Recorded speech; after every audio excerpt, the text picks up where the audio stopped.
Welcome to Reality Creator Radio. I'm Hermes, and today I want to ask you a big question. What day is your disaster day? This is probably something that I've realized over the years after talking to people, living in various places, and I noticed that people tend to create their disasters on the same day of the week. I had one person, no, I wish I could say it was only one person. I've had seen several people who like to create weekly disasters. And when that day came up, which, let's say it was Thursday, that was Disaster Thursday. That the disaster, if they were going to create one, it was going to be on that day. And, that they didn't even realize that this was happening, even though it happened over and over and over again for years. Nobody ever made the connection that, hey, Thursday was Disaster Thursday. Yeah.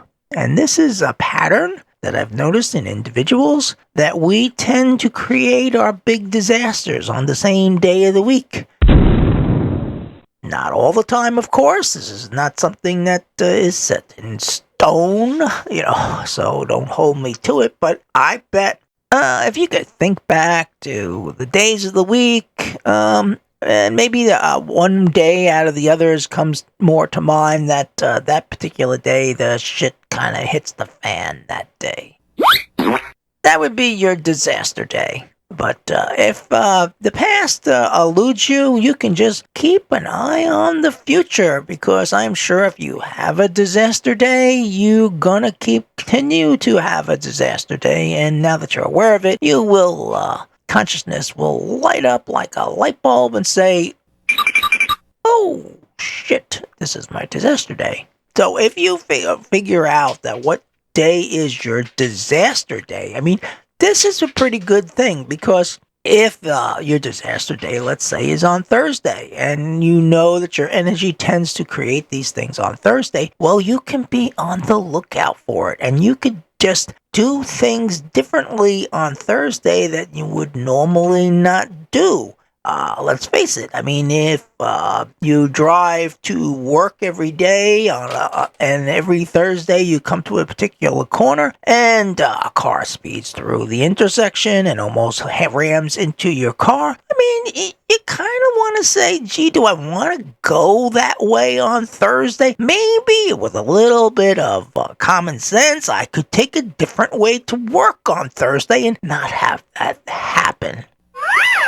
The best thing to do on disaster day, you can just change a little bit about that day, and you probably will throw off the equilibrium, the energies that are coming together to create that weekly disaster, and you will maybe get through that day without the disaster happening. Now, there's problems with that too, because the psyche gets used to having its excitement. Hey, negative things generate excitement. They generate experience for consciousness. And consciousness, as I've talked about this before, does not care if your experiences are positive or negative. That is something you determine. Consciousness only likes to have its experiences, and it will operate in the background. The subconscious mind will say, I need my experience.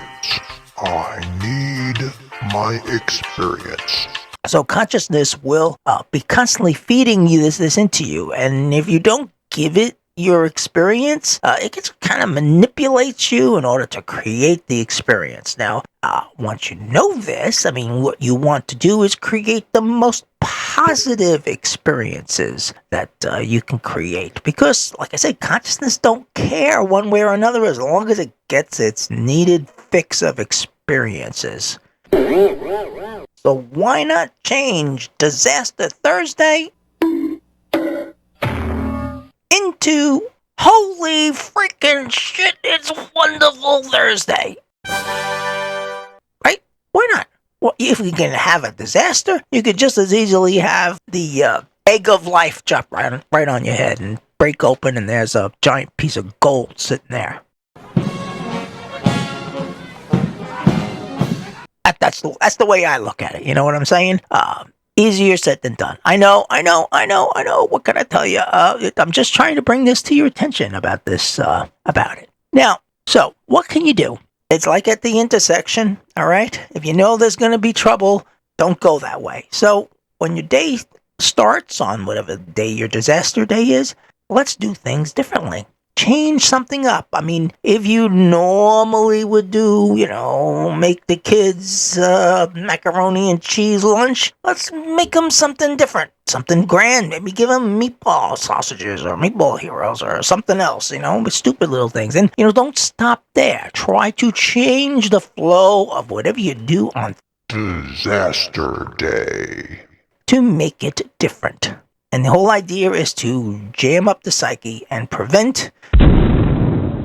So now that you've averted the disaster, you have to replace this with something more positive. That's where it gets a little tricky, okay? Because if you just wipe away disaster Thursday, well, you might wind up having disaster Tuesday, So you're just going to be trading one disaster day for another. But what you want to do is try and train the psyche that, okay, the disaster part we don't want, we want the goodness part. And so what you want to do is focus on what good things could be created on that particular day and work on that a little at a time, because you are not going to stop the flow of disaster day right away. It's got momentum behind it. So you're going to have to be a little patient, and you're going to have to work at it. And like everything else with reality creating, it's nose to the grindstone. Nose to the grindstone gives you the results. And before you know it, you can flip Disaster Day into Holy Great Goddess of Light Day. How's that sound? It sounds pretty good to me. I'm Hermes, and this is Reality Creator Radio, and I will talk to you again soon.